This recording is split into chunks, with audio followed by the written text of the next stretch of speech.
Good evening, everybody, and welcome. A quick mountain debrief as I head home here this evening. Spent the day at Rusutsu Resort, January the 17th. Very nice day. It was actually quite beautiful.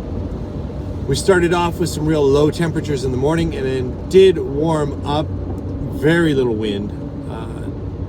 Later in the afternoon, a little bit. The clouds up high were moving quite quickly, but low on the ground and on the mountain, not much wind, so it felt quite warm. I had a down jacket layer underneath my outer shell, and it actually felt quite hot. Could have gone with a light fleece. That was the vibe. So we did have some high clouds in the morning that kept moving. There were little patches of blue, and it was like, come on, I thought today was going to be sunny. What's going on?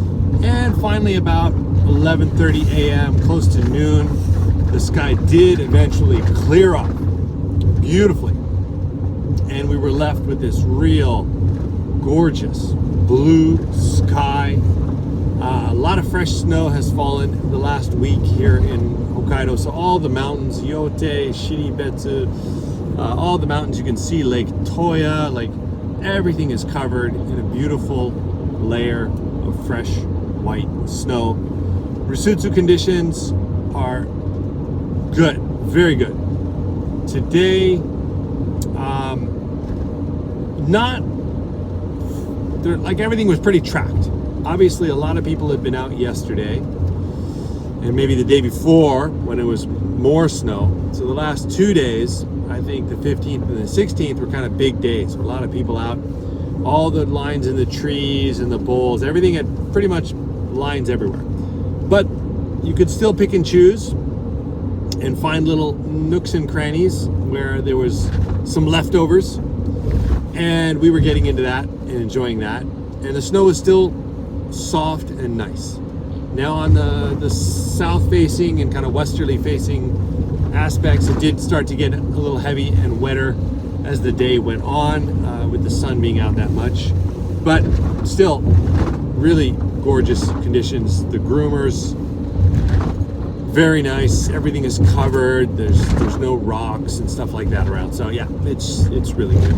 Now in the afternoon on the peak there, a lot of people with the skies clearing, and you get that view of Mount Yote, the whole resort, Shiribetsu, incredible. It's pretty magical. So the peak area on Isola was getting not crowded, but everybody was kind of getting up at the top and taking pictures of the view, and it was a great chance to get those snapshots with the scenic in the background. So we did the same. It was real nice, and we got a view of Niseko. We could see Niseko Annupuri and Hirafu and everything. Apparently today, I heard that the peak gates opened again at Niseko Hirafu, and everybody was rushing the peak. Another great day, I'm sure, in Niseko with the sun and fresh snow and the peak gate opening again. So it seems like that peak access gate opening has always been popular, and it's always gets crowded. But maybe this season, I don't know, it feels like everyone is more aware of the information, as in, people are talking about like, I heard the gate's gonna open today. Like the word is out. I don't know if that's social media or people are checking the website more carefully or just word of mouth. I don't know what's going on, but it seems that I hear that a lot more. And it also feels like the peak gate opening tends to sort of suck a lot of people that may have been elsewhere. So today at Rusutsu, there were people there, but the lift lines were nothing, Maybe in the morning some people were lined up for the first gondola and the first lift to get up on the mountain. After that, it was really not crowded. And I'm kind of thinking that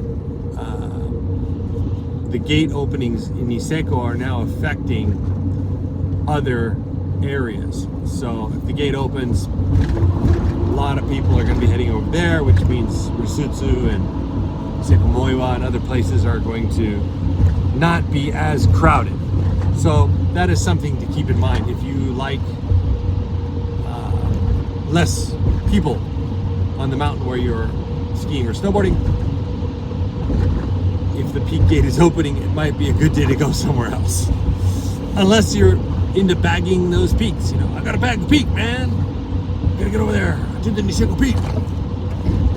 So, you know, everybody's got different goals.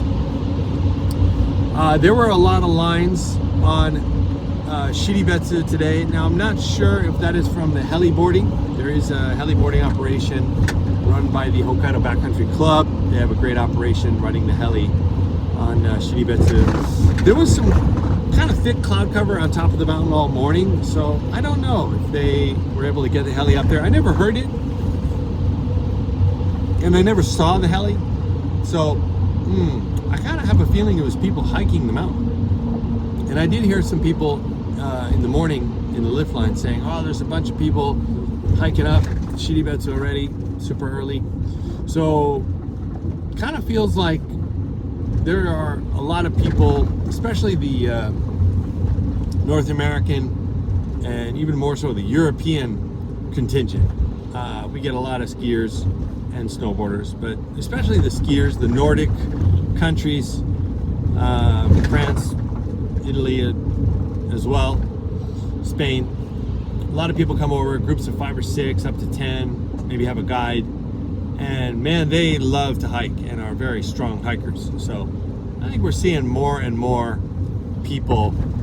If it's like a sunny day and you got visibility and there's good snow, like why are we riding the resort? You know, why don't we just hike up that mountain and put another notch in our peak hunter belt?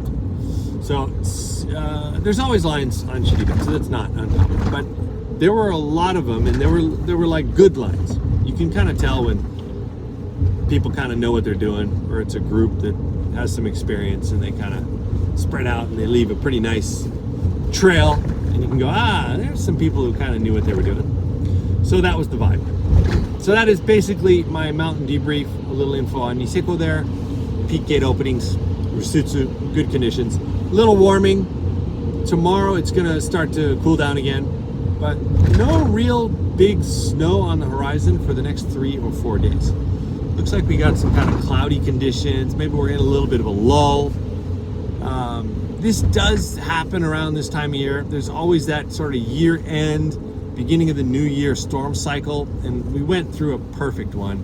2 big sets on the 8th and 9th, 10th, and then again on the 15th, 16th, 17th. And you know, that storm cycle can be like 2 sets or 3 sets, depending on the year and what's going on. This year, it felt like today we broke that first real deep winter storm cycle.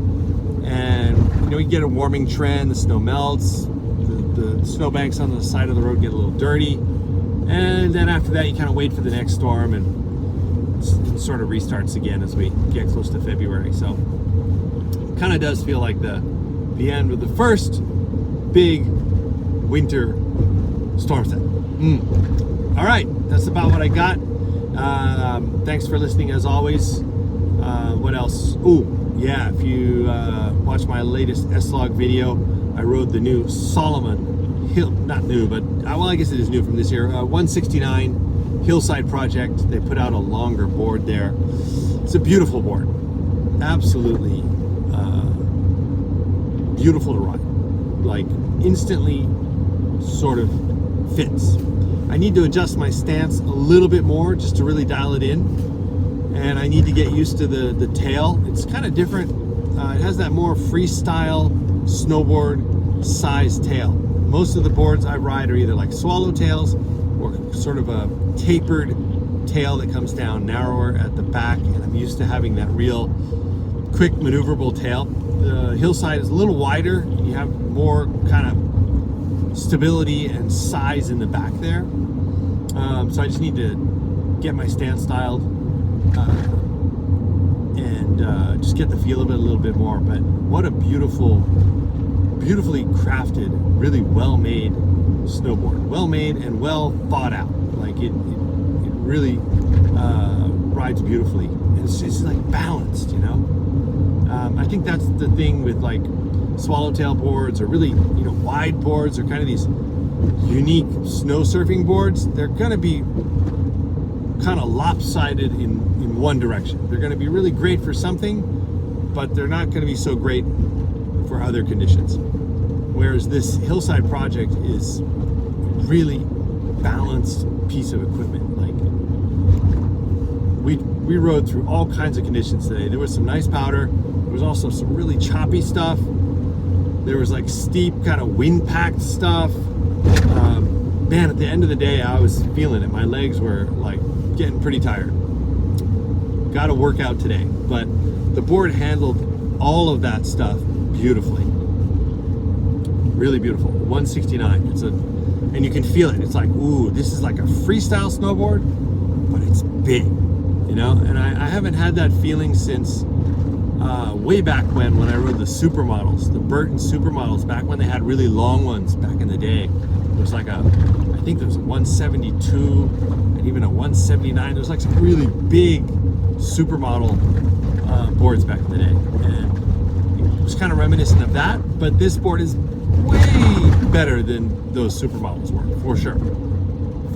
The whole design and the way it floats, like much better than the supermodels were. That's for sure. Yeah, look forward to riding that board a lot more, and I'll have another more in-depth on mountain talk about it soon. Okay, thanks. Drive safe, everybody.